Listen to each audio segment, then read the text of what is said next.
So one thing a lot of people struggle with, especially with business accounts, is coming up with something to post on Instagram. A lot of people are worried, maybe you, about being judged for what you put out there and making sure you fit in with what everyone else is using Instagram for. At the end of this lecture, you will not have to worry about this anymore. I'm going to show you exactly what to post on Instagram to both be loved by your fans and to not break any rules and make sure you're doing things the right way. So on the screen in front of you, I've got 1, 2, 3, 4, 5, 6, 7, 8, 9 dot points. And in these 9 dot points, it'll give you unlimited things to post for the rest of your business's life on Instagram. I'm going to walk through one by one and show you examples of other businesses posting inside these categories. And throughout the demonstration, what I really want you to do, focus on what I've written in bold on this slide, which is be a human, not a business. A lot of businesses approach Instagram in a very robotic, structural, and professional sense. This is not always good. You come across as a business and not something that someone really wants to connect with and communicate with on Instagram, which is the whole point of social media. So I strongly recommend that you be a human. You interact with people as a person. You show people behind the scenes of what's happening, and you show them your everyday life. And don't try and have this facade as a business on Instagram. Instead, be open to being vulnerable, but of course in a professional sense. So keep that in mind as I go through the demonstrations. The other thing I'd love for you to keep in mind is to have a theme and sort of a voice on Instagram so people can consistently relate to you. So depending on your business, you may have more of a jovial, funny tone. Maybe you're really serious. Maybe you're very scientific and explanatory. Whatever you choose, try and keep it consistent so people know what to expect when they follow you on Instagram. So without further ado, let's get into some of the examples that you see in front of you right now. So the first thing that you can do is you can show your products or your services in use. So instead of just having a stock image of a photo and asking people to go buy it, have people send you photos of them using your products and services. And when you post photos like this, it really helps people envision them using your products while also giving them a little insights into behind the scenes at your company. Talking more about behind the scenes, this second one is just posting photos from behind the scenes of your business. This one is from Udemy. You may be familiar with them.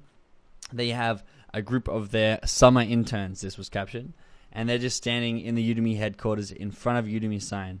Now, people who follow Udemy love to see this sort of stuff and interact because it really personalizes the Udemy business. Instead of being some huge conglomerate, they can see the faces behind the company and really relate to them. So I strongly recommend you do this with your company, even if you don't have that many people. Another way that you can get content out there is similar to what Zappos has done here, is posting relevant quotes to your business or your field. And you can see here that Zappos is a shoe company, and it says, you can't buy happiness, but you can buy shoes. And in brackets it says, and that's kind of the same thing. So it's a little bit of humor, but relevant to their business. And it's not hard to make one of these for yourself. I'm going to show you an app that does this for you. That's in module 6, if you want to have a look down there after this lecture. And the great thing about quotes is they're very easily likable and shareable. So people who read this can most likely relate to this, and you're going to get a lot of interaction and sharing on your pitches if you're posting quotes like this. This one's a great one. This is of Mari Smith, who is a social media expert, and this is her and her cat. Anytime you put an animal on a photo, it's going to get a lot of likes. But this is Mari and her cat, and this goes under the category of photos of yourself. So people like to know who they're interacting with and who you are.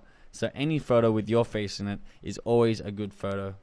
So this one here is humor. You can always post something funny on Instagram because humor really does connect people, and a lot of people love being entertained on their feed.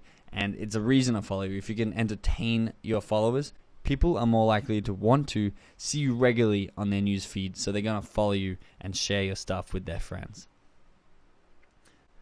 TBT, or Throwback Thursday, is a hashtag on Instagram, and I actually go through hashtags a little bit later in this lecture in detail, but essentially it is a category of a photo, and Throwback Thursday just means throwing back to old school times or an older photo that you haven't posted on Instagram. And this was by Allstate. And this Throwback Thursday, you posted on Thursday. It's kind of an Instagram tradition. I'll go through this again in the hashtag lecture. This is a picture of an Allstate ad from the 1940s.